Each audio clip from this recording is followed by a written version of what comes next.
Sean ustedes bienvenidos una vez más a su espacio Pruebas de Fe, un lugar donde buscamos promover la fe y la esperanza a través de testimonios reales contados por sus protagonistas. ¿Y por qué lo hacemos? Porque la idea, la finalidad principal es dar un empujón a aquellas personas que hoy en día lo necesiten, aquellas personas que de repente sienten que están solos y no lo están, porque hay un Dios que siempre escucha, que siempre nos ve y siempre nos acompaña. Y así es el relato que hoy vamos a escuchar. Hoy nos acompaña una joven pareja quienes en su momento le dijeron que uno de sus hijos tenía leucemia. Y esta pareja, en toda la unidad familiar, logró salir adelante con la fe puesta en Dios.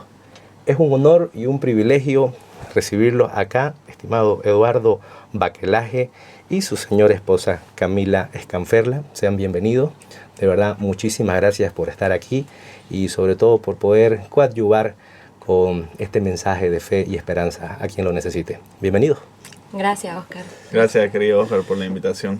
Perfecto, perfecto. A ver, antes que nada, quiero que nos comenten un poco acerca de ustedes. ¿Hace cuánto están casados? Quizás hace cuánto que se conocieron. ¿Cuántos hijos? Estamos arreglados. Claro, sí, exacto. ¿Y cuántos hijos tienen a la fecha? Cuéntenos. Muy bien, amor. Desde los 14 años estamos juntos. Madre mía. Fue mi primer cortejo y el único. Y nos casamos a los 23. Éramos compañeros del colegio. Ah, buenísimo. Buenísimo. Y a los 23 nos casamos. Y ahora vamos 7 años de casados. Tenemos 30. Tenemos 2 hijos. Uno es Santino, que ahorita tiene 4 años. Y el segundo es Lorenzo, que tiene 2 años. 4 y 2 años. 4 y 2. Hermosas las edades. ¿Y cuáles son sus ocupaciones ahorita? ¿A qué se dedican ustedes? Amor. Yo soy farmacéutica y trabajo en una empresa familiar donde elaboramos medicamentos, un laboratorio de fórmula. Y yo tengo mi empresa de Bragantina, que en un principio empezamos como una línea de embutidos y ahorita ya prácticamente hemos creado una línea completa de churrasco, digamos, ¿no? A eso nos enfocamos. Excelente, sí. Hemos conocido su producto, la verdad, y también el nombre de la empresa familiar. Y la verdad que es algo destacable, ¿no? El emprendedor hoy en día, sobre todo con la situación del país. Excelente, excelente. Sobre todo también considerando que son una pareja joven, ¿no? Y una prueba viviente del amor. La verdad que sí. Bueno, antes que entremos en el tema por lo cual los convoqué ahora, quiero hacerle una pregunta de rigor que le hacemos a todos nuestros invitados. ¿Qué es la fe para ustedes? Para mí la fe es creer en Dios aún sin verlo, ¿no? Sin lo tangible. Entonces uno cree más allá de cualquier cosa. Perfecto. Eduardo. Yo la verdad pienso que es una esperanza que se va dando día a día sin efectivamente tener algo a cambio que lo puedas ver, simplemente sentirlo, digamos, ¿no? Cómo van pasando las cosas y vas teniendo esa fe de que todo va a salir bien. ¿Se consideran ustedes entonces personas de fe? Totalmente. 100%. ¿Y desde qué momento, o si es que hubo algún familiar o parte de su crianza quizás, desde qué momento se inculcó la fe en ustedes? De mi lado, parte de la crianza, siempre mis padres fueron muy católicos, nos llevaban a misa todos los domingos, y ya incluso cuando nosotros nos arreglamos, éramos muy peladitos, también empezamos a ir los dos solos a la iglesia donde iba Camila, y siempre estuvimos en ese camino. Nunca nos faltó, digamos, ese acto que íbamos a Dios en nuestras vidas. Sí. Igual mi familia es una familia, o sea, mis abuelas, todos han sido súper católicas, apegadas a Dios y a la iglesia. Yo crecí en la iglesia evangélica porque mis padres se hicieron evangélicos a raíz de su primer problema matrimonial. Entonces yo desde chiquitita crecí en la iglesia evangélica. Iba a retiros de carnaval. Bueno, Lo llevaba. Lo llevaba 2 veces, creo. Entonces sí, crecí conociendo la palabra y bueno, participando en todo eso. Y bueno, después mis padres se divorciaron y ya yo comencé a ir a la iglesia católica con la familia de Eduardo y me Correcto. hice también católica. Ujú. Y esto en ningún momento sí generó controversia, el hecho de haber sido de repente criado por, bueno, por corrientes diferentes. Ajá. No, la verdad que no, porque o sea, consideramos que lo que importa es Dios, Claro. ¿no? Perfecto. Dios y Hay la que estar en fe. ese camino, digamos, ¿no? Así es, así es. Y sobre todo cuando tenemos momentos de adversidad, cuando se nos presentan dificultades, ahí realmente es lo que valoramos esa presencia de Dios, ¿no? Evidentemente Sí. a Dios tenemos que llevarlo todos los días, Ajá. en los buenos momentos y en los malos momentos, ¿no? Así Pero es. realmente valoramos su presencia cuando sentimos debilidad. Y aquí ya quiero entrar un poquito en detalle. La imagen que tengo aquí a mi costado es de una persona atravesando un desierto. Ujú. Y esto lo que busca reflejar es esos momentos de adversidad en los cuales, ya sea por situaciones de crisis o situaciones de enfermedad, a veces sentimos que estamos solos y caminamos sin salida y en un camino infinito. Es ese desierto lo que transmite prácticamente esa adversidad. Entonces aquí quiero preguntarles a ustedes, ¿cómo fue ese desierto cuando les dieron la noticia de que su hijo tenía leucemia? Durísimo. Fue un desierto muy grande. Era nuestro primer hijo, el soñado por las dos familias, porque bueno, aparte de tanto tiempo juntos y la gente, ¿para cuándo? El bebé y todo, fue el primer nieto de ambos lados y bueno, el hijo que soñábamos desde los 14, ¿no ves? Uno sueña con que algún día se va a casar, va a ser padres y todo. Entonces la verdad que era nuestro bebé soñado. Y nada, desde el momento que uno se convierte en padre, sabe que haría todo por sus hijos, ¿no? Y el momento que te dan una noticia así, se cae tu mundo. Es como que querés que cualquier cosa pase, menos que le pase algo a tu hijo. Claro, entiendo. ¿Y cuáles fueron los síntomas? ¿Cómo fue que detectaron ustedes como padre antes de ir al médico? Bueno, los síntomas fueron muy claros y empezó con una fiebre normal que le puede venir a tu hijo cualquier día. Y fue una fiebre que no paró. Empezó un 24 de diciembre, ¿puede ser? No me acuerdo de la fecha, pero sí él estaba con fiebre y primero lo llevamos al pediatra y como que parecía un cuadro viral, ¿no? Que siempre primero piensan eso, que es un cuadro viral porque es una fiebre normal. Pero cuando pasan más de 3, 4 días, ya si siguen eso, volvimos a ir al pediatra y dijo que estaba con la garganta rojita y que era una faringitis, ¿no? Parecía una faringitis, comenzó con antibióticos y no pasaba la fiebre, es como que iba y venía, ¿no? Y a todo esto él estaba con menos apetito, cansancio, no quería ir a ningún lugar, ¿no ves? De que a él le gustaba ir al parque, ir a la casa de sus abuelos. Claro, decaído, Decaído. Totalmente, digamos, ¿no? Y yo me acuerdo el tema de la fecha en específico porque el 25 de diciembre, que fue en Navidad, me acuerdo él súper decaído, tenemos una foto familiar que nos sacamos, él no quería saber de nada, le dimos regalos, él no quería saber y nos fuimos a dormir temprano. Yo me acuerdo que me subí con él a dormir temprano, creo que antes de las 12, porque él estaba con fiebre y decaído. Entonces ahí fue para mí que empezó el tema de presentarse los síntomas. Y ya cuando de verdad dijimos algo está mal, fue el 1 de enero que nos fuimos incluso a cenar, a almorzar, perdón, a un restaurante de Pato. Y estábamos comiendo y creo que nadie supo qué comió ese día. Porque le empezaron a venir unos dolores de cabeza fuertísimos y él no podía aguantar. ¿Qué edad tenía, perdón? Él 2 tenía 2 años. Él tenía 2 años y ahí fue que nos fuimos a la Emergencia. emergencia, a la clínica. Sí, el doctor lo llamé a su doctor y me dijo que vaya a hacerle análisis de sangre. Ujú. Entonces nos fuimos a emergencia y de ahí ya no salió. Claro. Al día siguiente nos dijeron que tenían que internarlo ese día, que le habían hecho un montón de análisis y al día siguiente nos comunican que iba a ir al hematólogo.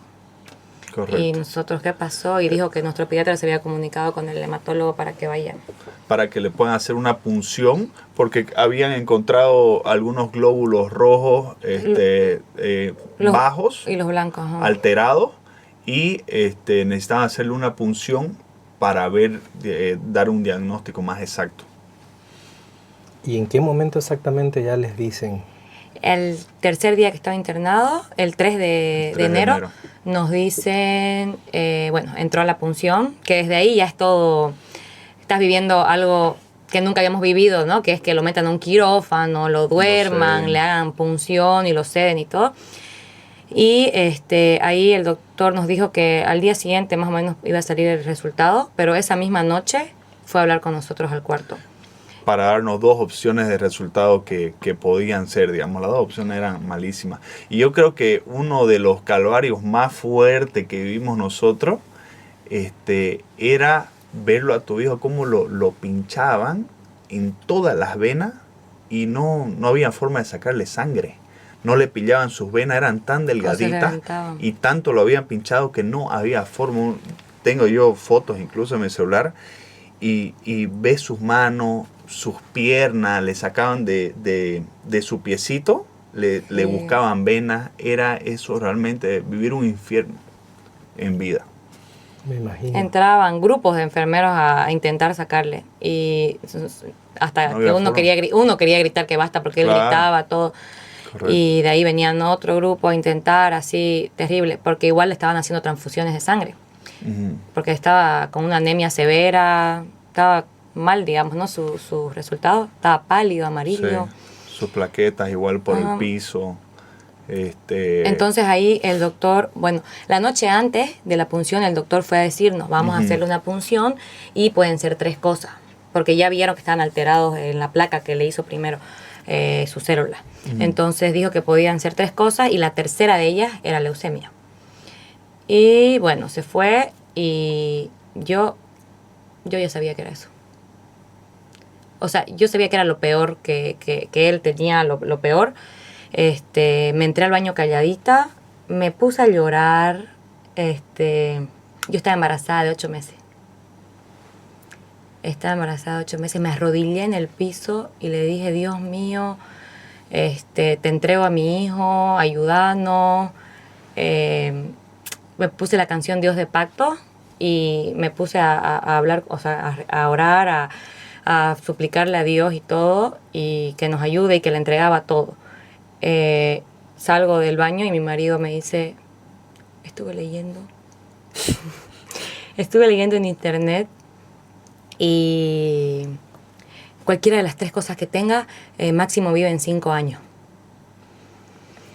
Y yo le dije, por favor, no leas nada en internet, nada en internet. Dios no nos va a dejar, Dios nos va a sacar de esto, vamos a salir adelante. Y ya van a ver, pues estaba mi suegra ahí también, que estaba atacada porque ella es como la segunda madre de mi hijo. Entonces, bueno, pasó esa noche y al día siguiente fue lo que fue la punción.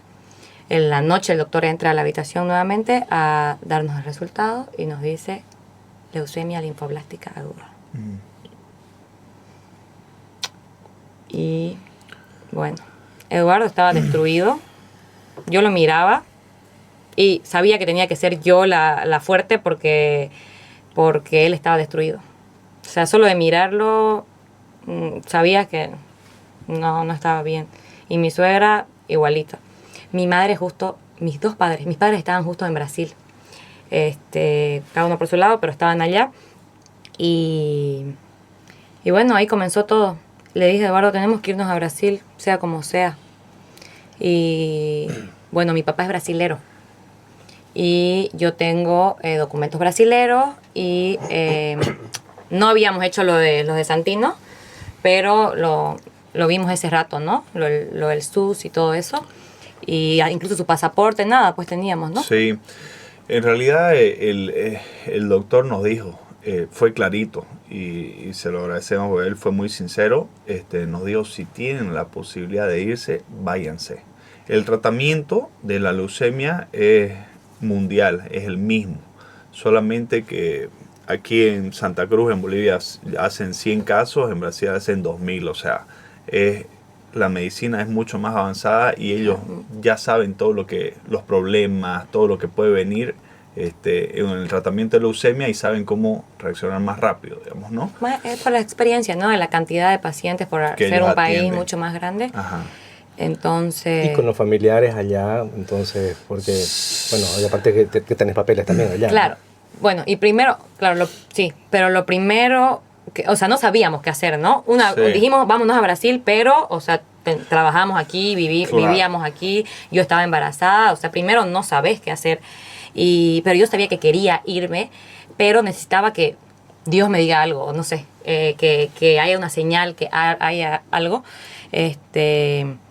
Y me acuerdo que fue harta gente a la clínica a orar por nosotros, a rezar por nosotros, comenzó todo el mundo a moverse, nos recomendaban, nos pasaban contactos y todo. Y una amiga nuestra, Bárbara Cronenberg, que pasó igual por problema de cáncer, nos dieron un contacto de una doctora de allá, ¿no? Entonces nos comunicamos con la doctora. Bueno, nos pasó otro contacto de una hematóloga pediatra. Hicimos una teleconsulta por Zoom. Y bueno, la doctora nos preguntó cómo quieren hacer. ¿Tienen seguro o por el SUS? Y nosotros por el SUS, porque no teníamos seguro internacional. Entonces le dimos sí o sí por el SUS. Entonces nos dijo, ok, los voy a encaminar, voy a hablar para ver si los puedo encaminar al ITACI, que es un excelente instituto del cáncer infantil aquí en San Paulo. Perdón, ahí te interrumpo para las personas que no conocen qué sería el SUS. El SUS es el Sistema de Salud Público de Brasil. Perfecto. Ajá. Y el ITACI es un instituto de cáncer infantil que pertenece al Hospital de las Clínicas. Entonces nos dijo que nos iba a encaminar ahí, que iba a hablar para ver si nos aceptaban y todo eso, ¿no? Que iba a mandar correo y que nos avisaba cuando tenga una respuesta. Y obviamente en medio de todo eso nos recomendaban hospitales, ciudades de Brasil, hospitales en Estados Unidos y todas esas cosas. Entonces estábamos como que uno no sabe qué hacer. Sí, pero igual nosotros de todas formas tomamos la decisión ese mismo día en comprar los pasajes e irnos a lo que Dios quiera, digamos, ¿no? O sea, ese mismo miércoles agarramos la noche, compramos pasajes para el viernes no me acuerdo si era primera hora, pero ya estamos decididos de que íbamos a ir a Brasil a hacer el tratamiento. ¿Sabes cuándo nos decidimos? Fue un padre a rezar por nosotros y por Santino. Y me dijo, o sea, interpretó que él tuvo una, no sé, visión o cómo llamarle, pero me dijo que veía unas manos grandes y una mano chica. O sea, agarrando la mano grande, agarrando la mano chica. Y me dijo, las manos grandes la interpreto como Brasil y las chicas como Bolivia. Entonces con eso yo dije, nos vamos a Brasil. Entonces ahí ya compramos los pasajes para el viernes, era miércoles. Correcto, y en el transcurso de esos 2 días, lo único que le hacían a Santino era transfusión de sangre y transfusión de plaquetas para que él pueda subir al avión y llegar, digamos, ¿no? Porque no era sencillo. No estaba estable. Él estaba en una etapa de que estaba muy inestable y no podía subir a un avión así. Incluso cuando nosotros nos vamos y llegamos ya a Sao Paulo, se nos descompensa totalmente. Y llegamos con él pálido, vomitando, parecía hasta desvanecido. Y el tramo pues del aeropuerto al hospital en Sao Paulo es 1 hora y media. Y fue un martirio igual ese momento, ¿no? Sí. Y encima era una noche lluviosa, fría. Llegamos súper tarde, ¿por qué se nos hizo tan tarde que llegamos tardísimo? El hospital ya estaba cerrado de emergencia. No, fuimos a emergencia. Porque cuando la doctora nos responde, con la que hicimos teleconsulta, que habían aceptado el caso de Santino en el ITACI y que podíamos ir, que le avisemos qué día llegábamos y a qué hora para que nos espere. No, pues llegamos viernes tarde en la noche y ya estaba cerrado el ITACI, entonces tuvimos que llegar a emergencia. Llegamos a emergencia y eso, o sea, entró a emergencia y ahí empezó todo. Porque y el mismo martirio, el tema de las pinchadas, ¿no? Comenzaron los gritos, eso era lo peor, los gritos, los llantos, que lo agarren, que lo amarren, que intenten pinchar lo que no puedan, que en un rato vuelva otro grupo de enfermeros y así. Claro. Y él mal que mal tenía 2 años, ya hablaba y lo único que decía, ayúdame. Me imagino. Sí. Aquí les quiero preguntar, cuando ustedes llegan, ¿alguien los recibe allá o están solos por su cuenta? Mi mamá estaba con su amiga que vive allá, no vive en Sao Paulo, vive en Campinas, pero se fueron a recogernos del aeropuerto. ¿Y los acompañaron Sí. a este tramo Sí. de la llegada de emergencia? Nosotros no teníamos hotel, no tenía departamento, Airbnb, no teníamos nada. Nada. Llegamos a lo que sea. Y bueno, esa misma noche salimos a buscar un hotel Hotel. donde dormir, digamos, ¿no? Obviamente solo se podía quedar, o sea, solo puede un acompañante entrar, digamos, ¿no? Ujú. Entonces, tampoco el otro se quiso ir, estábamos todos ahí Sí, afuera. Pero Y llegó un momento, creo, tardísimo. claro, la ya noche, que tardísimo, dijimos, ya nos vamos fui, ¿quién se quedó esa noche? No me acuerdo. Pero Creo que vos, bueno, uno tu se mamá. quedó y los otros nos fuimos al hotel. Y bueno, así se quedó internado y los cambios eran una vez al día o 2 veces al día. Sí, cada 12 En el horas, hospital creo. cada 12 horas se podía cambiar de acompañante. Ujú. Él era muy prendido a mí y eso fue también muy difícil porque solo podía entrar un acompañante y yo no podía estar siempre. Entonces estaba su padre o estaba mi madre o yo. Y mientras uno estaba adentro con él internado, los otros estaban buscando departamento por todos lados. Andábamos por todos lados buscando Claro. dónde nos íbamos a quedar. Digamos, Porque ¿no? ya de entrada nos habían dicho que el tratamiento duraba 9 meses. Entonces más o menos ya teníamos que establecernos, digamos, en Sao Paulo, ¿no? Entonces teníamos que buscar dónde vamos a estar esos 9 meses viviendo, un lugar que sea cerca del hospital, porque nos dijeron no se alejen tanto, no más de 10 minutos por alguna emergencia. Ustedes tienen que llegar rápido, digamos, a la Claro, clínica. ajá. Entonces, en toda esa semana que estaba Santino internado, que lo estaban tratando de estabilizar, yo, mi suegra o Camila. Después de los 3 días que estuvo en emergencia, 2 días, Ujú. de ahí estuvo internado unos 10 días. Aquí los interrumpo. Ujú. La reacción que ustedes tuvieron fue bastante ágil y creo que Sí. eso fue muy importante. Ahora, desde el momento en que ustedes reciben la noticia acá en Santa Cruz hasta este momento que ustedes me comentan que pasa primero en emergencia Ujú. y luego ya pasa internado, Ujú.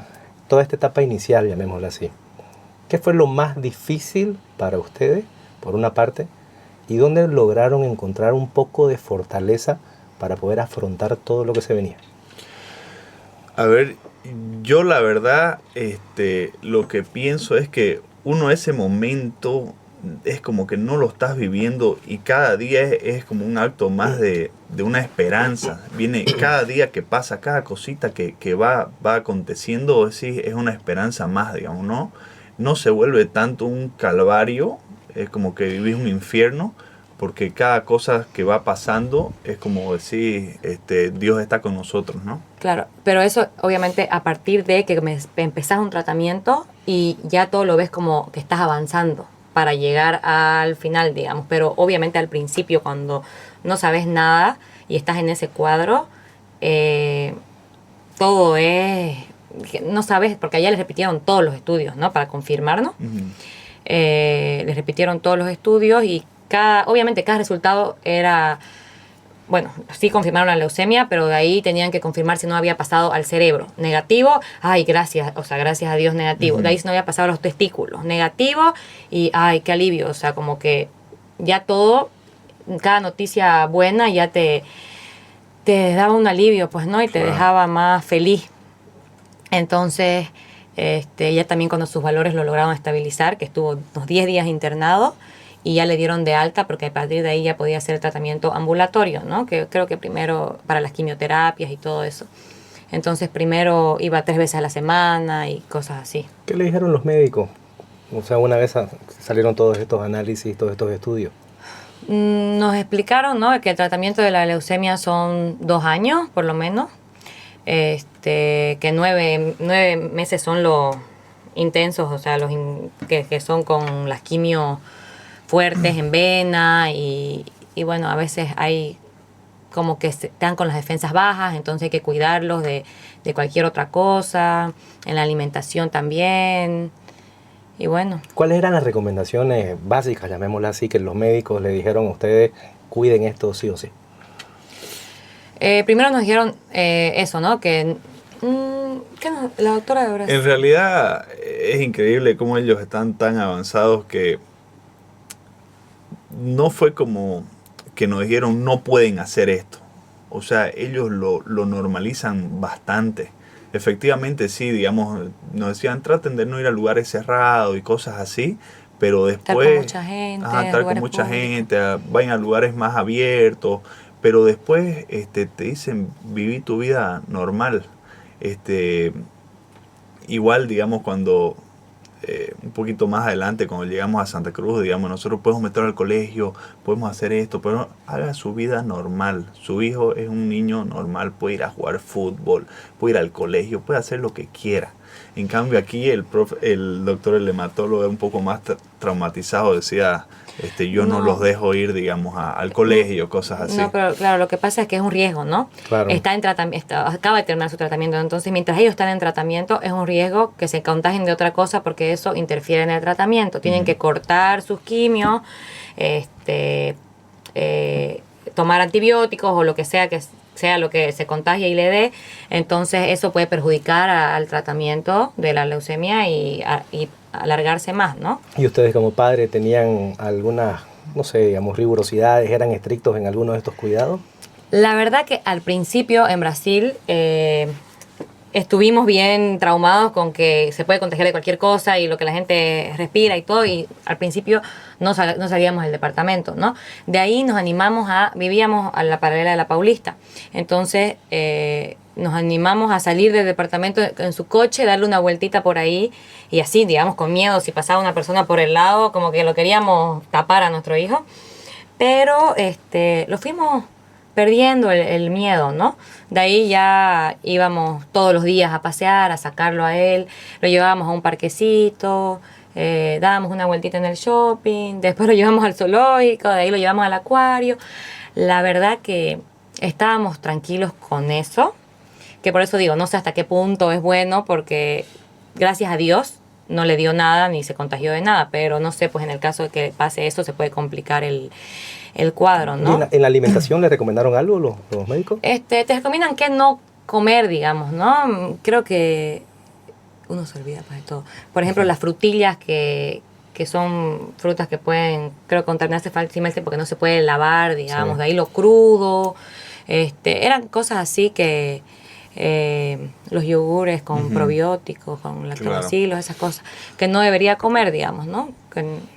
Pero, perdón, su hijo se llegó, o lo llegaron a tener que privar a su hijo de algo que le gusta a los niños, no sé, algún dulce, helado, una cosa por el estilo. No tenía mucho apetito, ¿no? No, es que la quimio le cambia los sabores a las cosas, entonces dicen que se siente como hierro, digamos, ¿no? Como fierro, así. Yeah. Entonces, él al principio quería comer cosas que le encantaban, porque él se alimentaba súper variado y bien antes, y se metía a la boca eso y lo escupía. Lo escupía.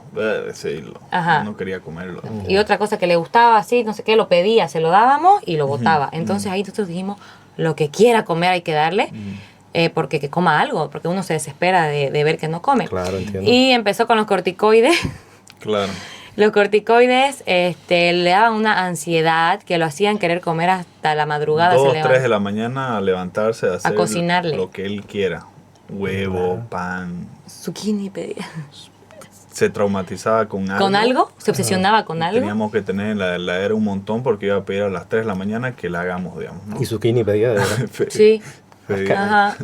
Pedía zucchini, pero era hacerle, digamos, le hacías varios, se lo acababa y quería más. Quería y quería más, más, y de verdad que insaciable. no entendíamos dónde le entraba porque comía hartísimo. Sí. Igual leíamos sus libritos en la noche antes de dormir y había el de Mickey que tenía las albóndigas con Algunas albóndigas. las albóndigas con el fideo. Entonces la veía, quiero albóndiga, Deseaba. quiero fideo. Lo que le leíamos en su libro deseaba. Y teníamos que hacerlo Ajá. aparecer.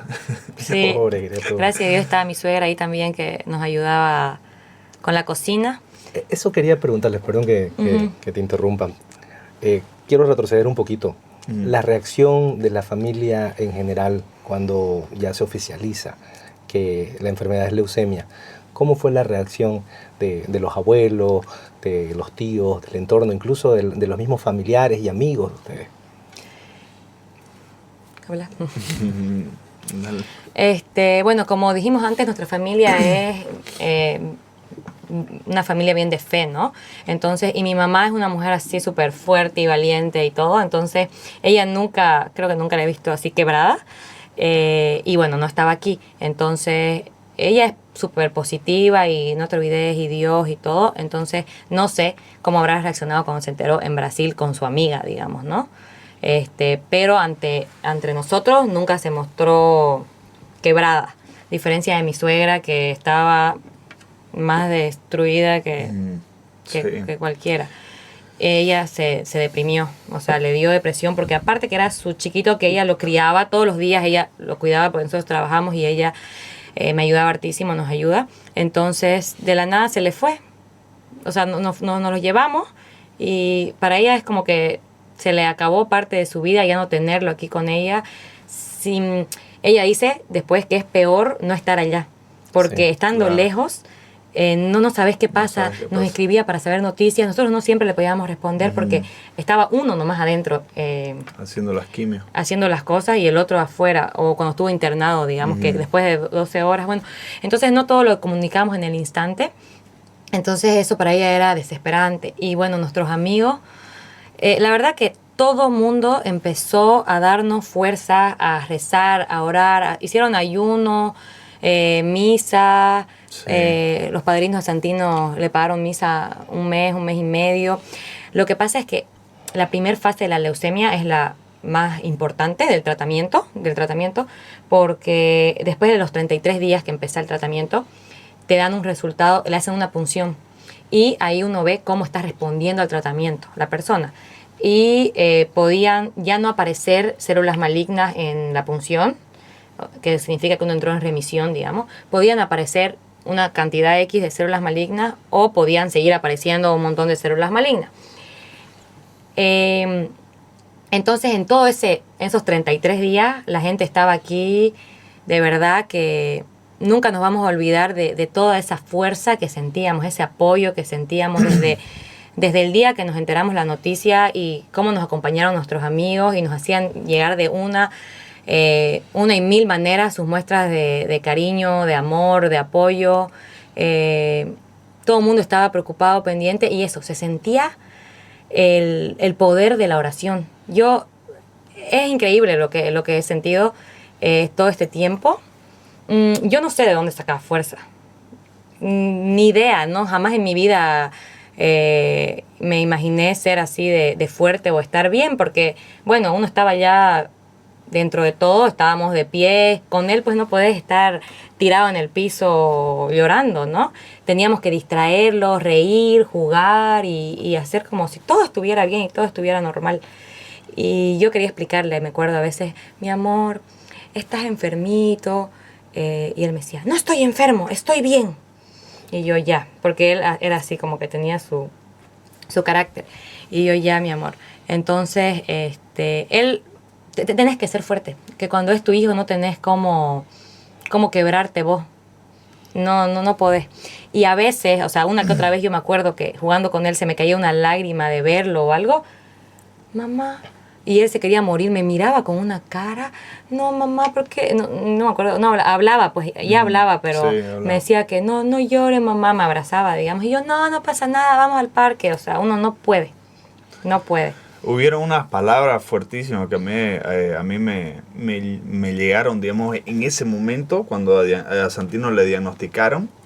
Estaban todos nuestros familiares y tíos afuera de la clínica y estábamos viendo obviamente de comprar los pasajes para irnos a Brasil y estaban carísimos, estaban como $1,000 cada pasaje y teníamos que comprarlo en 2 días siguientes para irnos. Entonces un tío me dijo, no escatime, a usted no le va a faltar nada. Y ese fue el impulso de que más o menos nosotros nos sentimos, vamos, no, que sea lo que Dios quiera. Aquí más o menos tenemos una familia que nos va a respaldar. Y en el tema económico, igual que obviamente hay que hablarlo en algún momento, porque obviamente uno se va y dice, ¿qué voy a hacer? Digamos, o sea, ¿dónde voy a sacar plata? ¿Dónde voy a vivir? Y todo. Y creo que en cuestión de 2 días nos solucionaron la vida de los 9 meses que íbamos a vivir en Brasil, digamos, ¿no? En cuestión de 2 días familiares nuestros. Sí.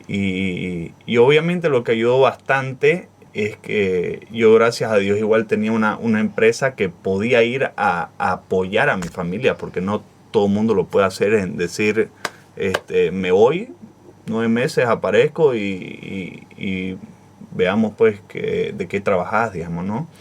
Entonces, a mí me ayudó bastante haber creado, digamos, un poco estabilizado mi empresa para cuando me tocó vivir esto, poder estar con mi familia. Entonces podríamos decir de que el papel que funge, digamos, bueno, que protagoniza la familia para las personas que están atravesando este desierto es de vital importancia, ¿no?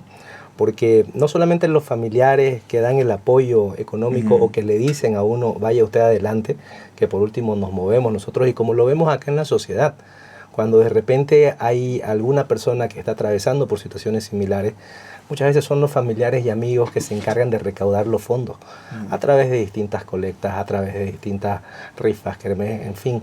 Y aquí la verdad que la sociedad cruceña se mueve mucho para eso, ¿no? Es muy solidario en ese aspecto, ¿no? Y aparte, lo que mencionaba, ese apoyo moral, ese simple hecho que te digan, estamos orando por vos, vas a salir adelante, hemos hecho esto, o que te mandan un mensaje, o que te llaman, la verdad que te fortalece. Y sobre todo, ¿por qué creo que es importante? Por lo que mencionabas hace rato. Porque toda esa fuerza que ellos le transmiten a ustedes se la van a transmitir o se la debieron haber transmitido a su hijo. Porque aquí el paciente es el niño. Y como todo niño que está atravesando un periodo de infancia, tiene ojos y una óptica diferente. Entonces, dentro de toda esa óptica diferente, ustedes son su principal referente. Entonces, si a ustedes los veía caídos, obviamente que el niño también se iba a caer. Y me alegro muchísimo que no lo hubieran hecho, de verdad, en serio, es bastante admirable. Y de antemano, muchísimas gracias a nombre de ese crío, ¿no? Ahora continuamos con la siguiente pregunta, que va ligada a esto. ¿Cómo hacían, o sea, qué métodos? Hace rato mencionaban que le leían, por las noches le leían cuentos. Entonces, ¿cómo hacían para distraerlo durante todo este proceso? ¿Qué hacían para distraerlo al niño? Jugar, pues, ¿no? Jugaba, bailaba, bajaba al parquecito. Santino dejó de caminar.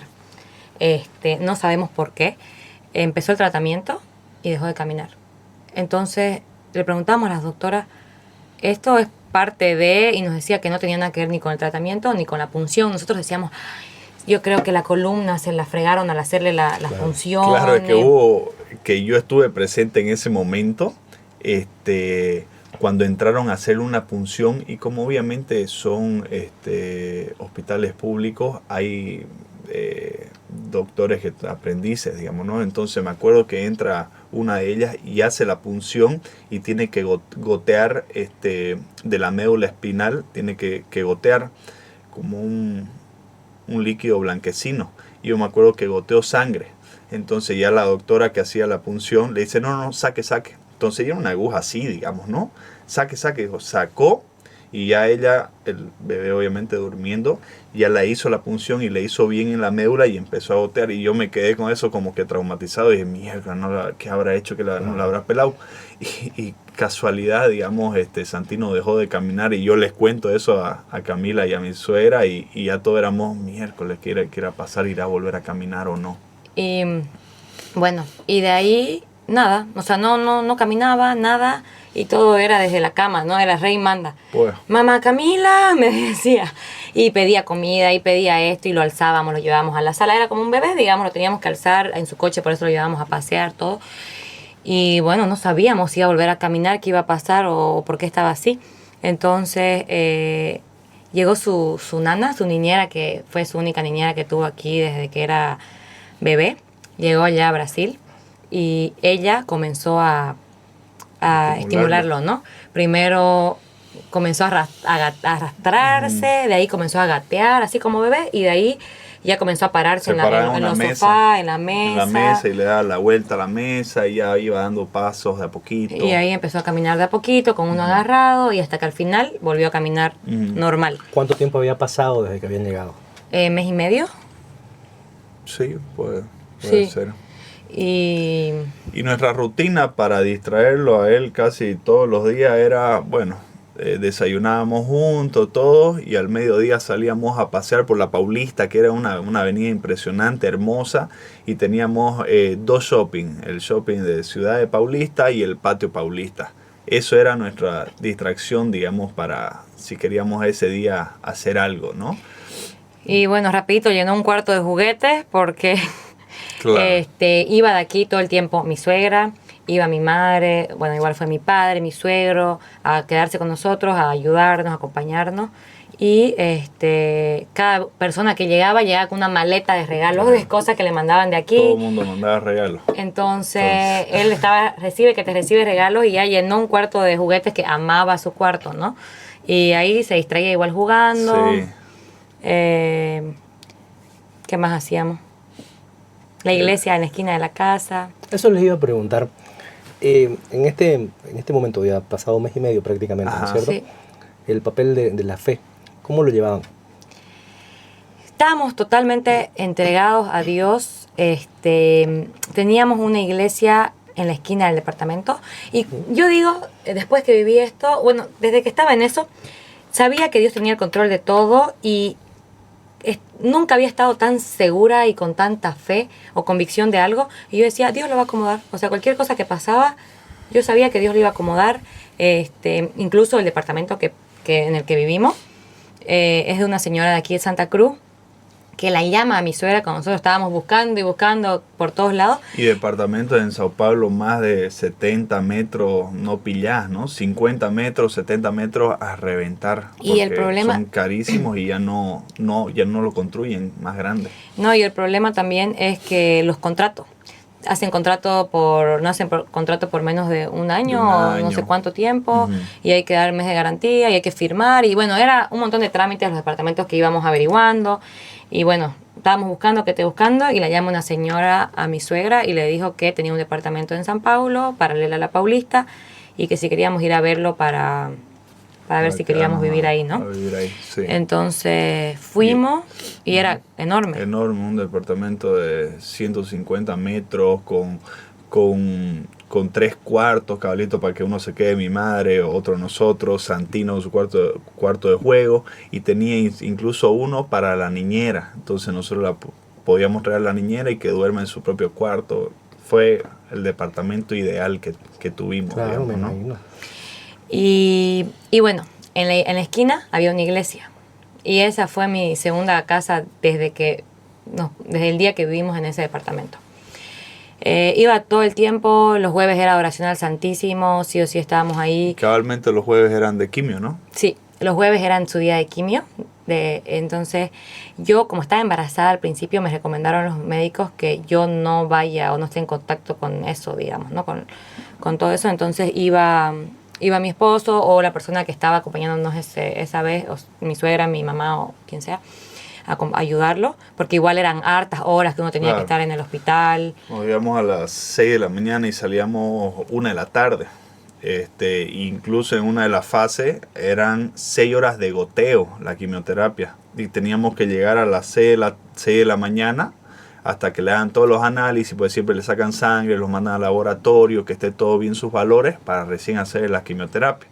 Entonces a las 12 del mediodía aprobaban para que la bajen la quimio y 6 horas de goteo, o sea, salíamos a las 6 de la tarde. Le echábamos 12 horas en la clínica y ahí sí no me acuerdo cómo lo distraíamos. Eso te iba a preguntar, o sea, ¿cómo se hace eso? ¿Cómo podés? ¿Sabes qué? Él jugaba con sus juguetes, miraba videos, se dormía. Claro, dormía un montón. Hacía de todo en ese tiempo, ¿no? Ahí en la silla, en el sofacito. Perdón, ¿en algún momento sí les pidió, sáquenme esto? Sí, ¿Qué les dijo la primera vez y qué le dijeron? Al fin Entendía, tratábamos de distraerlo de 1000 formas leyéndole. El celular era mi última alternativa cuando ya no sabía qué más hacer con él. Primero era juego con él, después dibujo, pintar. Allá en los hospitales van y te regalan, digamos, cuadernos, plastilina, inclusive iban payasitos a bailar y todo. Entonces, no quería saber de nada él, ¿no? Váyase, fuera de aquí, le decía a las enfermeras, ¿no? Claro, ¿te acordás? Fuera, váyase. A todas las botaba, no quería saber de nadie. Pero en ese lapso tan largo, Largo. digamos, de las quimioterapias, mi última alternativa era el celular. Ya cuando ya no podía más, ya toma. Y ya se quedaba horas de horas mirando videos. Se dormía porque era mucho tiempo. Se dormía, entonces... Y primero a él le hicieron, bueno, para que sacaran los problemas estos de los pinchazos, de la sacada de sangre de las venas, Ujú. ellos le hacen un catéter aquí, le hicieron, ¿no? Entonces salía las dos cositas por aquí para que de ahí mismo le sacaban sangre, de ahí mismo le ponían su quimio, entonces no tenían que pincharlo. Pero el problema de ese es que como está fuera del brazo, lo envuelven y todo. Y para bañarlo había que envolverlo con papel film, el transparente, no es ese de cocina, y no podía mojarse porque es peligroso que se infecte. Entonces estábamos en todo eso al principio y era complicado porque él odiaba ya que lo metamos a bañar porque odiaba que lo envolvamos, y de ahí siempre tenía que estar su brazo vendado. Entonces era un trámite hasta que una fiebre que tuvo y lo tuvimos que llevar a emergencia, se lo sacaron. Lo primero que hacen es sacártelo para ver si no es una infección. Es peligroso porque eso va conectado a la vena que va directo al corazón. Entonces nos dijeron es peligroso porque puede ser letal, digamos, ¿no? Entonces se lo sacan, hacen todos los análisis y no, gracias a Dios no era, pero como ya se lo habían sacado, nos dijeron que preferían ya ponerle el catéter por debajo de la piel, que es aquí debajo en el pecho. Entonces, ahí esa vez entró a quirófano, le pusieron ese catéter y fue un cambio maravilloso porque como ya lo tenía debajo de la piel, ya podía hacer todo normal y tranquilo. El único problema, obviamente, es que cuando le toca la quimio, eso como está debajo de la piel, igual es como un reservorio de sangre, pero igual lo tienen que pinchar. O sea, lo pinchan ahí y sale... Y ahí sale la sangre, digamos, para... O lo pinchan y por ahí le meten la quimio. Entonces, hay esa pinchadita, pero aunque sea, no es a estar buscando venas ni nada, ¿no? Pero sí, ya pudo hacer todo normal, pues bañarse, incluso hasta la playa nos acabamos un fin de semana con él. Fuimos un fin de semana a la playa. A un departamento que nos prestaron, nos fuimos y le encantó. Él estaba chocho y me acuerdo que estábamos nerviosísimos, nos arrepentimos porque lo mirábamos en la arena y decíamos, ¿será que podía estar en la arena? ¿Será que no le va a dar algo, que no se va a contaminar, que esto, que lo otro? Y lo veíamos revolcarse en la arena, saltar, correr, todo feliz de la vida, ¿no? Feliz de la vida. Perdón que los interrumpo, yo quiero decirles algo, la verdad que escuchando estos detalles que nos han compartido y sobre todo considerando 2 años tenía, ¿no? 2 años. 2 años. Y atravesar por toda esta cantidad de pinchazos que lo han dicho varias veces ustedes, Sí. y solamente puedo imaginarlo. Realmente ustedes tienen un guerrero, ¿no? Sí. O sea, yo no puedo evitar entrar en una pequeña comparación con lo que a mí me pasó cuando yo tenía 5 años, pero esto no tiene punto de comparación. Si yo creía que eran cositas así invasivas y privativas de lo mío, esto realmente, lo que tienen ustedes es un hijo realmente guerrero. Es algo muy importante eso. Sí. Y obviamente todo guerrero tiene una fortaleza y esa fortaleza fueron ustedes, estoy sin duda de ello. Y aquí quería hacerles una pregunta. Ustedes como pareja, sé que, bueno, asumo que durante todo este recorrido tuvieron que apoyarse. Y probablemente en algún momento uno de ustedes flaqueó y el otro lo levantó. Entonces me imagino de que pudo haber sido uno de los muchos momentos, pudo haber sido cuando este guerrero estaba atravesando las quimioterapias y todo ese periodo de tiempo que tienen que tener muchísima paciencia a todos estos pacientes.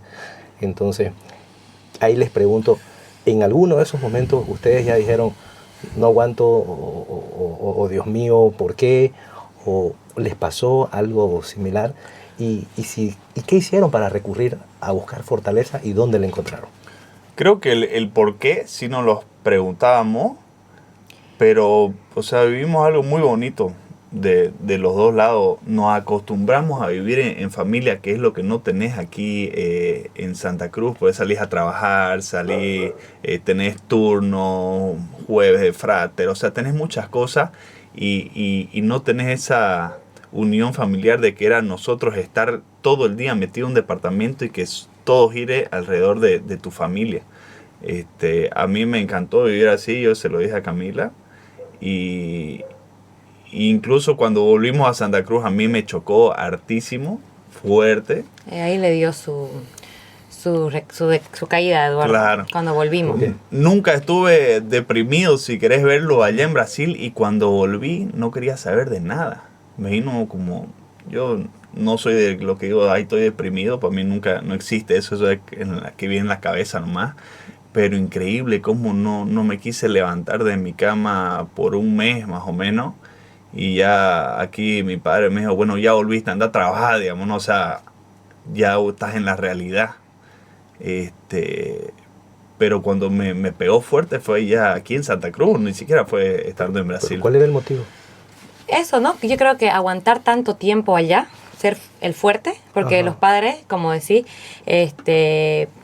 tenés que estar como soldadito en una batalla. Ahí firme, adelante, fuerte, no te queda otra. Pero en algún momento te derrumbás. Entonces yo creo que fue como que ya llegamos, digamos, ¿no? Él. Yo allá, bueno, nació el bebé allá.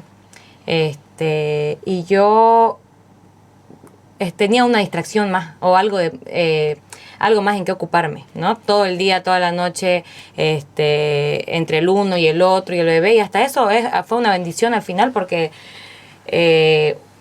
uno está más ocupada, tenés más hijos, más amor, más cosas para hacer. Entonces fue bonito eso. Pero sí, cuando 2 veces lo internaron a Santino estando allá, o sea, internado porque le venía fiebre, y como dije anteriormente, la fiebre que les venga a ellos puede ser muchas cosas y puede ser peligroso. Entonces los doctores nos decían, viene una fiebre, si le vuelve a venir la segunda fiebre, a emergencia. Internado. Entonces estuvo internado, me acuerdo que el bebé era chiquitingo, entonces se fue Eduardo a emergencia, a que lo internen allá, y yo estaba con el bebé, y bueno, todo el tema seguro hormonal y preocuparme y no poder estar allá porque el bebé tomaba solo pecho y tampoco lo quería dejar porque era muy bebé, y bueno, todo eso, ahí sí yo me acuerdo que haberme tumbado a llorar, digamos, ¿no? Y a decir, ay, ¿qué es esto, Dios mío? Pero ¿sabes qué? Nunca les reclamé a Dios de decirle por qué estamos viviendo esto. Y yo decía, por algo y para algo estamos viviendo esto. O sea, Dios tiene un propósito, Dios tiene un plan. ¿Para qué es esto? Y tiene que ser para algo, ¿no? Todo lo que uno vive tiene que servir para algo. Estábamos, por eso, como digo, estábamos así, llenos de fuerza, de fe, de esperanza. Igual, por ejemplo, algo que me pasó y fue increíble en el tema laboral, allá yo llegué y dije, bueno, pasamos ese mes y medio de que lo hospitalizaron, le dieron de alta y todo a Santino. Yo le dije a Camila, no me puedo quedar 9 meses parado, algo tengo que hacer, algo va a salir aquí en Brasil. Entonces yo empiezo a investigar un montón, qué hacer en Sao Paulo, cosas así, y me topo con una persona que, casualidad de la vida, le hablo y le dice, para hacer un tipo de negocio en Sao Paulo. Y él me comenta de que tenía otro modelo de negocio de manejar redes sociales, y le digo, ¿puedes manejármelo mis redes sociales en Bolivia? Sí, claro, puedo. Reunámonos en La Paulista, en un Starbucks, nos reunimos. Estuvimos charlando ese día 5 horas, y al siguiente día me invita a ir a sus oficinas, que en Sao Paulo es todo lejísimo. Eran a 2 horas de donde yo vivía. Y le dije a Camila, o sea, no tengo que perder. El tipo me mostró, parecía una eminencia, digamos, en redes sociales. Me mostró todo lo que él hacía, y dije, me voy. Y en el transcurso de esas 2 horas yendo, yo dije, ¿qué estoy haciendo? Este tipo me va a secuestrar, me va a matar. Me imaginé lo peor. Claro. Mis cuentas del banco las eliminé toditas, por si es que me asaltaba el tipo y me pedía plata, las eliminé. Después, para volverlas a tener, fue un desastre. Y cosas de la vida, esa persona hizo que mi empresa despegue. Yo estando en Sao Paulo, estando allá, la gente de mi fábrica decía, ¿qué ha hecho este loco? Se ha ido por un tratamiento con su hijo y nos está haciendo producir el doble, y estamos, o sea, se potenció un montón mi empresa, yo estando allá, digamos, ¿no? Entonces era una satisfacción, se juntó todo allá, digamos, ¿no? Era una felicidad estar con tu familia todo el día, trabajaba como home office, tu empresa estaba yendo excelente, estabas vendiendo más que nunca, entonces mal no vivimos, mal no la pasamos. Sí. Tanto así que Santino ahora me dice, porque tiene su librito que le hicimos con fotos de allá, y igual a veces me pide ver sus videos. Y me dice, mamá, quiero volver a vivir allá, quiero volver a hacer todo eso que hacíamos. Y bueno, cuando nos volvimos después de los 9 meses, primero teníamos que volver 6 meses seguidos todos los meses. Y él feliz, ¿no? Le encanta ir, él feliz, ahí vamos de viaje, para él está yendo de vacaciones, va a la doctora, todo. Obviamente llora en el momento de su pinchazo, pero de ahí la ama a su doctora igual. La calidad humana ya es impresionante también, increíble, ¿no? Increíble. No sé dónde sacan tanto humor ellos y de ahí pero una felicidad te atienden.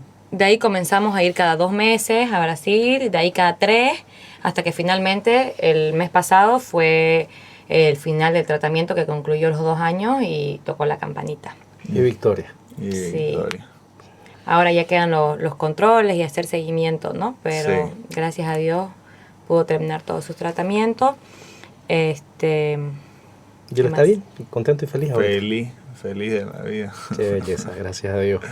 Ahora les pregunto, en todo este recorrido, en todo este caminar que nos han comentado, ¿podrían de alguna manera decirme si es que hubo algunas personas, quizás, vamos a mencionarlas así, clave, sean familiares, amigos, o que de repente su palabra o su apoyo llegó quizás en los momentos que ustedes más lo precisaban? ¿Podrían de alguna manera recordarlo y mencionarlo? Yo digo que tuvimos hartos ángeles en el camino, y por eso digo, yo vi el amor de Dios a través de las personas. O sea, estaba segura que Dios me estaba presente de una y mil formas. Entonces, por las personas, por las vecinas, teníamos una vecina en el edificio que le paraba mandando regalos a Santino, detalles, postres, dulces, todo. Y es la locura de Santino hasta ahorita, ¿no? Cada vez que vamos a San Pablo hay que ir a visitarla, a la vecina. La pediatra de Lorenzo, de mi otro hijo que nació allá, que igual fue una persona muy, que se preocupó mucho por nosotros y que siempre estuvo. El que fue mi obstetra, ¿no? El que lo trajo al mundo a Lorenzo, igual, que había sido un amigo de mi mamá de cuando mi mamá estudió en Brasil. Así, ¿no? Personas que iban apareciendo y es como que lo veías a Dios en todos los momentos, en todas las personas, en todos los lugares. Se sentía eso, que de verdad que no sé cómo describirlo porque es increíble que uno en el día a día, aquí ya en su vida normal, uno lo pasa desapercibido porque uno vive tan ocupada, corriendo, o sea, manejando, que esto, que lo otro, llena de actividades, que vivís nomás, ¿no? O sea, claro. Y listo. Pero allá, que estábamos en eso, se siente. Entonces, si uno necesita, uno lo siente a Dios. Si le pedís que lo necesitas y que querés que esté con vos, lo vas a sentir y lo vas a ver de muchas formas. Mencionabas hace un momento de que en la iglesia que les quedaba en la esquina, ahí cerca de donde vivían ustedes, asistías los jueves al Santísimo. Sí. Lo hacías con frecuencia y cuando ibas, ¿qué le decías? Todos los jueves. Le agradecía. Porque aprendí a agradecer por todo. Y que uno, pasando por cualquier situación, siempre hay peores cosas. Entonces aprendí a eso, a que podría ser peor.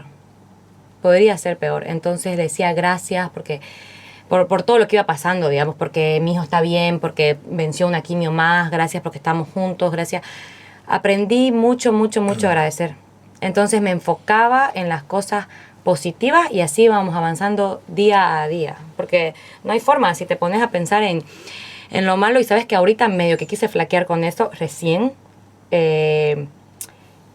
cuando ya termina su tratamiento y volvemos, ahorita ya, digamos, me dio un bajón,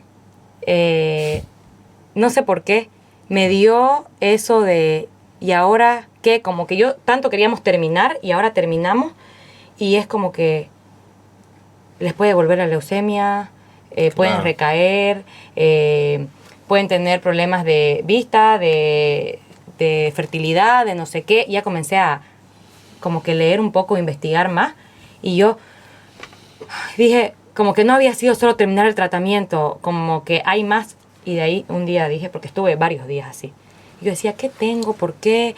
¿Por qué estoy con este sentimiento, con esta sensación? Si por fin acabó el tratamiento, que es lo que tanto queríamos. Y un día dije, Camila, Dios no hace nada a medias.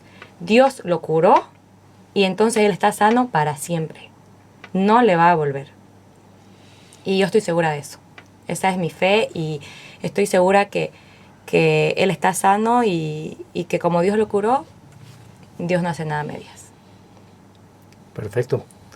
El enfoque que tienen de la vida, me imagino que ya es diferente a raíz de toda de esta experiencia. Y que la fe que los acompañó día tras día, los va a seguir acompañando y los tiene que seguir acompañando, ¿no es cierto? Sí, Entonces, así va a ser. en ese sentido ahí, ¿qué aprendieron de Dios y de la vida durante todo este proceso? ¿Qué aprendimos? Bueno, yo, como, bueno, ya lo mencioné tal vez en lo que he hablado, pero yo aprendí eso, que uno nunca está solo, que Dios no te abandona, y que demuestra su presencia y su amor a través de las personas, de las cosas, que uno tiene que estar atento, que si uno quiere verlo y escucharlo, uno lo va a ver, lo va a sentir, lo va a escuchar. Aprendimos que lo más importante es la familia, que uno deja todo y hace todo por su familia, en este caso por nuestros hijos, por nuestro hijo. La unión, y que no hay cosa más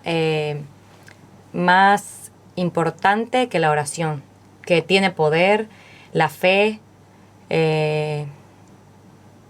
eso. Y quiero repetir en realidad y quedarme con algo que mencionabas hace unos minutos atrás. No tanto reclamarle a Dios por qué, Correcto. sino quizás preguntarle ¿para qué? ¿Para qué? Sí. Y eso que mencionás o que mencionan ustedes dos es la tercera vez que lo escuchamos a raíz de todos estos testimonios que estamos haciendo, las consultas, y es la tercera vez que mencionan prácticamente lo mismo. Y ni siquiera podemos decir que lo han visto los clips porque todavía no los hemos subido. Salido todo. Entonces, ¿verdad? todavía no los hemos subido. Ay, yo entonces, no lo he visto. Sí, es increíble, sí.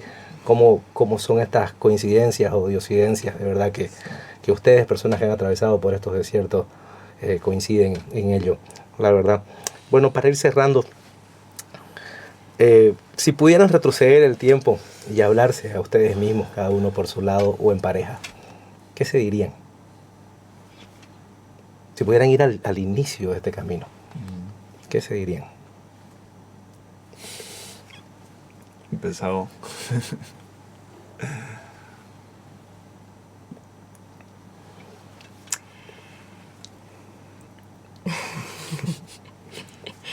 Que no nos preocupemos, que todo lo vamos a pasar juntos y que Dios nunca nos va a dejar. Sí, yo más que todo algo de que le diría a ella, prácticamente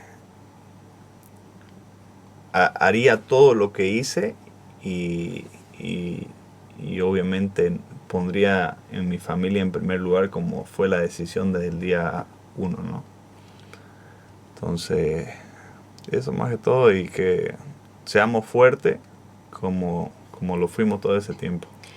Para mí es muy importante que Él haya estado o haya podido estar con nosotros, porque hay casos que se va la madre sola, que el papá no puede dejar el trabajo, o que miles de casos, ¿no? O que no tenés ese apoyo, y Él obviamente es un apoyo fundamental para nosotros y para la familia.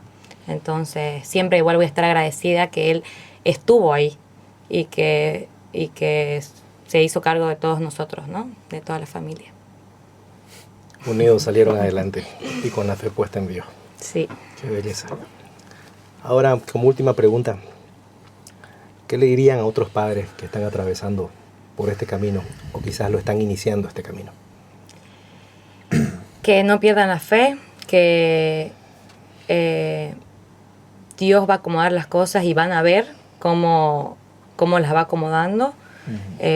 Ya lo he hecho, ya lo he dicho, porque ya he tenido la oportunidad de hablar con personas que acaban de recibir un diagnóstico y ir a hablar, ¿no? de lo que me pasó a mí, para eso, para darles fe, esperanza y eso, ¿no? Decirle, yo pasé por eso y vas a poder también.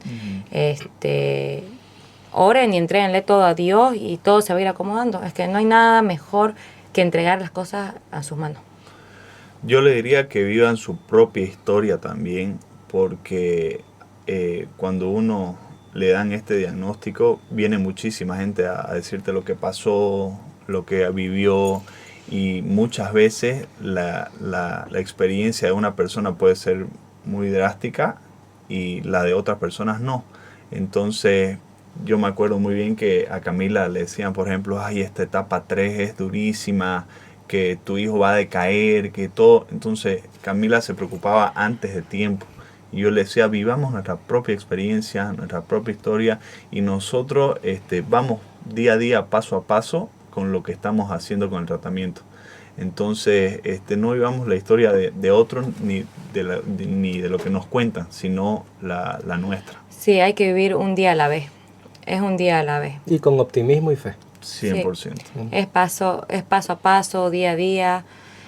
Bueno, es verdad, ¿no? Cada persona o cada niño tiene una respuesta diferente al tratamiento. Para uno es más difícil y para otros no, pero realmente los niños son más fuertes de lo que uno cree y uno espera.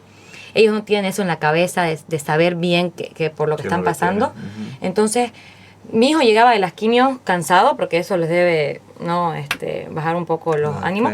Llegaba a dormir un rato, se levantaba y ya estaba después correteando por todos lados como si nada. O sea, no vomitó nunca, un vómito no tuvo. Y yo sufría cuando íbamos a la clínica porque veía a los otros niños vomitando, ¿no? En el hospital, porque ese hospital tiene diferentes tipos de cáncer infantil que atiende.